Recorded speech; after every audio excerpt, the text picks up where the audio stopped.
Hello everyone, it's Rev Nhien, founder of Evolving Enneagram. If you've been seeking a compassion-based, contemplative approach to Enneagram inner work, you are in the right place. I'm excited to be tuning in today from Holy Family Retreat Center in West Hartford, Connecticut, where I'll be leading a contemplative Enneagram retreat all weekend. So this is a very special place. I'm in the middle of the labyrinth here, and I have a very special guest for you. We are in the midst of a 52-week Sunday talk series based on the book by Oren J. Sofer, Your Heart Was Made for This. And this week our topic is wisdom. So I'm bringing in one of my favorite Enneagram type 6s to talk about his exploration with wisdom. Ben Campbell is the founder of Wild Enneagram.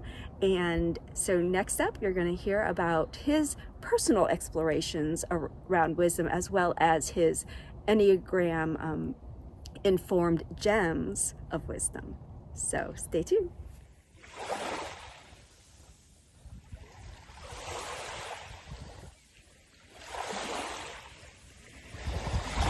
Ben. Hi, Nhien.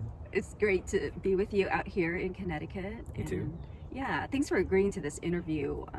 It really struck me as the topic of wisdom came up this week in our community, that I was like, oh my gosh, I'm going to see Ben in person, which is a rare occurrence since we're normally on Zoom together, and I'm going to have an opportunity to ask you about your journey with wisdom, which I know is depthful, and not only your personal journey, but your professional journey supporting others using the Enneagram and this wisdom path that is rooted in contemplation and nature. So super excited to be here with you. Yeah, likewise. Yay. Yeah, so I'd love, if you're willing to share, I'd love to hear a little bit about your personal journey with, I would say, wisdom, guidance as a type 6 on the Enneagram, and your quest for guidance, if you will. Yeah. That's the main thing. So tell me about that. Sure. Yeah, so, just thinking along like how my life is kind of unfolded, at every significant juncture of a decision point, there's always been this force seems to come up in me that's like, you have to take the safe path, or you have to take the path that your elders are telling you to take, or that society is telling you to take. And there's this like anxiety and like getting worked up about needing to adhere to that, and then feeling pressured to try to do all of the things right. And I get caught up in trying to do all of that right.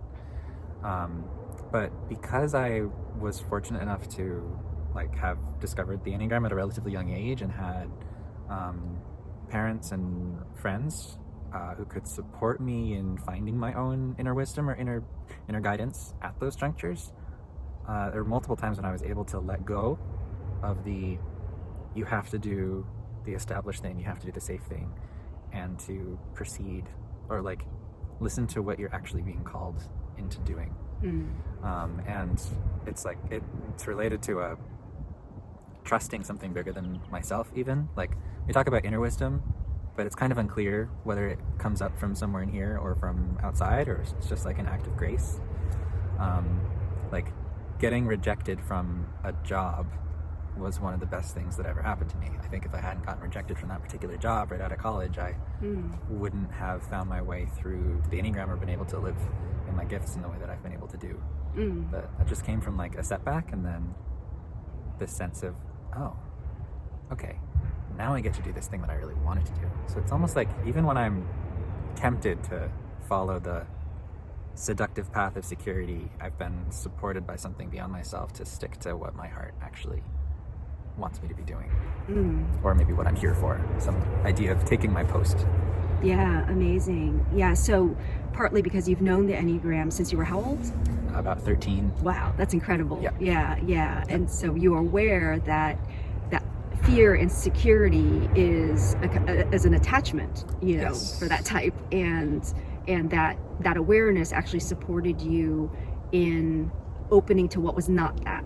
It sounded like. I was able to have discernment during college around what classes to drop and which ones to change into.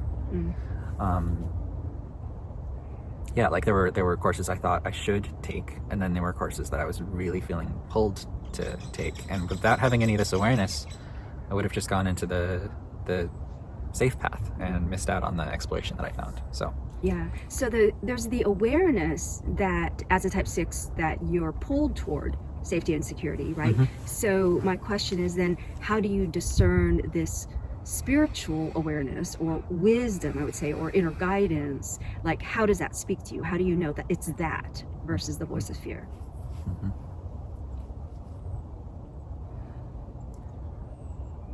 When it's coming from that more spiritual place, there's more of an assuredness to it and more of a trusting. Like when it's coming from that seeking security, seeking stability, there's like this, like my ego can't be doing enough. It can't be covering the bases enough to try to make that happen. So there's always this like buzzing anxiety around it. Whereas that spiritual knowing, like there might be fear around it, but it's like an excited fear. It's like, I might have to let something go. And it's like you're holding onto a rope and trusting that if you let go of the rope, there's an exhilaration and you're actually gonna be held and land somewhere better. Like there is ground. Amazing. Yeah, that very subtle line between like fear or anxiety and excitement. I know. Yeah. So that's why it's so tricky being a 6 though. Like there's tons of times too when I can't tell the difference. Like if I'm a little less present or I think I've landed somewhere and then someone I really trust comes in and offers a different opinion, that throws the whole thing haywire. So it's, and my my inner critic or the different parts of me that like to keep me on the secure path try to disguise themselves as guidance. Oh, interesting. So people talk about an inner committee in the 6 sometimes, but I feel like everyone on my inner committee has the same voice, which is so irritating. It's hard to tell them apart. Yeah, fascinating. Yeah, and so do you have a practice that supports you, especially in those times when you're seeking like deeper clarity? Yeah. In the past few years, the biggest practice I have is when there's really something that's not just settling through a few minutes of morning sit or over time or breathing, I will take the quandary or the question outside onto the land and on my own be wandering with that. Amazing. Yeah. And I ask it in part because, usually I don't film these, outside, but it was very intentional that we did that here today, even with all the, possible distractions of outside noise. There's a power to being out here. And I just wanted to share, I hope it's okay, that even before we started filming, recording, that as you were preparing, I saw you reach down and touch the earth. And I was very curious about what was going on for you in that, and as a way of maybe preparing to speak, if you'd be open to speaking to that. Yeah, I mean, of course it's nerve-wracking sometimes to be interviewed and to be interviewed on a spiritual topic, like wanting to have deep things to say, especially if you're like have conjured some kind of reputation, whether it's true or not, of being deep, like needing to uphold that. So the touching the earth that I just did, like there's beautiful moss right here, that's the regular practice I do every single morning of turning over my ego's wishes to the earth. So actually my ego does want to come across as deep and I do want to say wise things, and I'm not just that's not gonna go away, but it's like, okay buddy, I see you, you're here, very familiar to me, can it possibly serve something higher, or can I let that go? And like often I say it out loud, but earlier it was quiet, just like, this is coming up. May it be held in this space. May it serve something beyond me. Yeah, beautiful. And for me, it's very much like this consistency of paradox within the spiritual journey, that we surrender the need to be wise in order to be wise. Yeah, right. So, right, like so that something bigger than our egoic attempts at, what we call wisdom show up, Yes. Yeah. So beautiful. So I'm curious to know, as you journey with others in this path of wisdom, what insights you might feel called to share for folks around the entire circle of the Enneagram. Yeah. While I'm journeying with others around this, the more I practice, or the more I cultivate an eco-centric or earth-centric practice, which is what I'm trying to do in my personal practice and in my coaching, and courses, like all of it, is understanding myself more and more as an assistant to nature, and less so like the person doing the work. Like I'm an aid to the real deal. And maybe that's true no matter what helping profession you're in, that you're really like a assistant or a handmaiden or whatever to the divine or to source or to the soul within the client or the student. Like you're bringing something out in that. And so I like to offer like the Enneagram content, for example, that I've been taught that I find very precise and helpful, and be listening and mirroring to whatever people are dealing with in their life and work with them on those issues, but also invite them to take it out onto the land and just be witnessed and be held and supported, because that's like, nature is the original holding environment, right? Like we all evolved there. Like we can feel held and hugged and nurtured and protected when we're outside. There's a fulfillment of needs that most of us are looking for most of the time and don't know where to look for it, or we try to get all of those needs met through one particular relationship or through a coach or a self-help book, and that stuff alone doesn't work. Like there's a certain lack of substance, or there's a hunger that remains unsated. So I love inviting people out to go find some of the things that they're looking for with the other than human world, with trees and moss and the sky and rocks. I think the times I've felt most connected to my own sense of inner guidance and inner support are literally just lying on my back on a rock by the ocean, or on a bed of leaves, or actually embracing a tree and having this experience of being embraced back. Or tending to the same cedar tree in my driveway every single morning, saying, "Hi, how are you today? Like, here's my intention for the day," or "I hope that what I do with my time today in some way serves you and your relatives." And we're trying to invite people into that awareness. Just feels like a really supportive thing to do. Yeah, beautiful. As you were talking, it struck me that I think at one point we were talking recently about how through play, like I think when people play, they learn better. And as you were talking, I was like, oh, and when we're held, we can be wiser. Yeah, right. Beautiful. Right. Yeah. Right. Yeah, that's what I hear from what you're sharing. And I'm curious if you have any advice specifically for each of the types around how that might happen, especially in nature. Like what might the path be for one who's about to embark and go, God, I need some guidance and wisdom. I'm going out there. What would that person look out for? I can offer something generalized at first, which is, if you know a little bit about your Enneagram type, focusing on how your fixation shows up just when you're alone outside.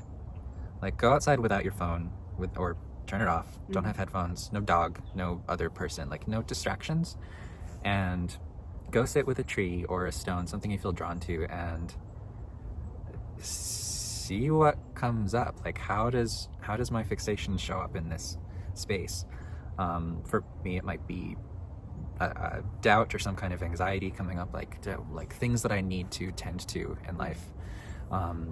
If I were another type, it might be that I'm worried about being efficient or getting something done. Like, there's kind of an antsy discomfort with, like, I think you just picked on type 3s. I might have just picked on type 3s. So. Type 3 is particularly focused on efficiency, making sure I'm getting, like, something productive is happening here.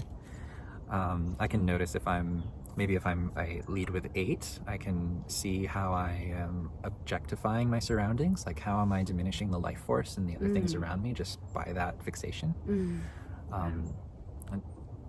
And like, these are the things that you can see your fixations just playing out there.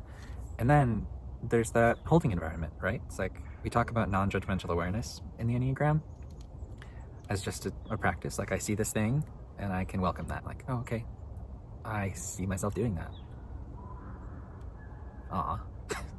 Right? And then have that be held. So you could just do that and journal on what you notice, and how you could probably write a book on what you find. And most of the things that I've written about and the various like specific type exercises are just the fruit of me going out with that intention. Like today I'm going to go wander and notice, my home base is 6, but I can try on the other fixations, right? Or I've got the other fixations. How am I judging today? How am I thinking about relationships today? How am I trying to be efficient, get stuff done? How am I thinking the grass is greener somewhere else? Like I'm going out there and there's this beautiful field of life and I'm thinking about what I'm going to have for dinner. Or maybe I notice my instincts come up and I'm like, I'm here, but I'm hungry. I need a snack. I need to go home right now, right? Or I miss other humans and I don't stop and see where maybe my social instinct can actually have an experience here. How am I related, connected, bonded to beings other than humans? Yeah, amazing. So I'm over here laughing a little bit because I've noticed the total neglect of the sexual. No, did you? I mean, I don't know. Well, no, I'm because we've been joking about how you're sexual blind. I am sexual blind. Instinctual stacking. Yeah. Well, for me, that tends to show up with not wanting to do anything edgy with wanders, or not wanting to push my energy too far, being self-pres dominant. So actually a really, really good thing for sexual blind people like myself is to go on a more intense wander or hike or whatever than I usually might feel inclined to. Like go until get uncomfortable, or go somewhere new, or push an edge somehow. And that's when I do that, like those are when I actually have big realizations outside. Go figure. Yeah. So you're talking about releasing fixation. So I heard you go around the circle just now, and the only number that I didn't hear was 7. So I'm curious. 7's the distraction. Like I don't. Okay. Like, what do you mean go out there without my phone or without a friend to talk to, or if I'm out there wishing I was somewhere else, or I'm just I'm gonna try to get everything in the day. Like I'm gonna fit my wander into the half an hour I have after lunch, and then I can go hang out with so-and-so after. Like, can I build enough space around this to have gratitude, have an experience out here? Yeah, thank you. So as you're talking, and even as we wind down to a close, what I'm struck by again is that I think for me viscerally that sense of a holding environment, but then you're talking about the fixations of each number of us. Okay, when we're out there and alone, that those can often become like the loudest, right? We become much more aware of them, right? And through our awareness of them and our release and our willingness to release it, it's like we fall into, there's a figurative notion of falling into the arms of God, it's like falling into that holding space in a way that allows for wisdom to emerge without the noise of our fixations, like cluttering the way and impacting, having its agenda, if you will, the egoic agenda. So powerful. There was also something in that quote we were looking at earlier around like how important it is in times of crisis, like personal or collective crisis. And it just strikes me when we're talking about finding true wisdom, when we're finding true wisdom and we're in the middle of a ecological crisis that's ongoing and getting worse every day, like what can we do to tap into a wisdom bigger than us? Especially like we're the organism on this, or the species on this planet that has the biggest potential to like terraform, like literally transform our environment. And are we gonna do that from a single species mindset, or are we able to tap into the wisdom that's like under our feet? Like what does the earth actually know about what we need to do about climate change, and are we able to open ourselves to receive that? We kind of have to let go of a anthropocentric mindset that humans are the only ones with wisdom, which any nature-based people would laugh at that idea. It's ludicrous. So the wisdom we're tapping into, it's not just for my like self-actualization, or me having a better day, but like how can I have wisdom in service of this Mother Earth, like this holding environment? How can I then be a good son to the Earth Mother? Beautiful. Yeah, and you reminded me of in Sofer's book, something that really struck me that is probably antithetical to threeness was this idea that, wisdom, or Sofer teaches, that Buddha teaches, that wisdom isn't just found inside of us, that it's found contextually and through feedback from the outside. And I had a little bit of like reaction to that, but I think that it actually feels like the power and natural gift of the type 6 that you embody, that is almost like its gift to the world is context, is the understanding of the importance of context. So I really appreciate you sharing that we live in this broader context, and wisdom can't be divorced from that context, neither the sourcing of wisdom nor its application, if you will. Right. And I do want to share that quote that you mentioned that we were discussing earlier. So contemplative practice turns the power of observation inward to develop wisdom. How do we navigate an uncertain world with integrity and vision?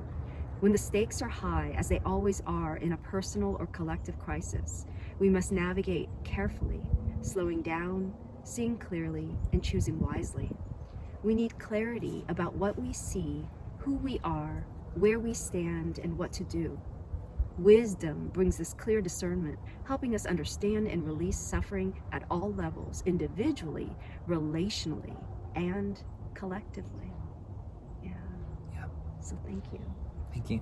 Thank you for joining me.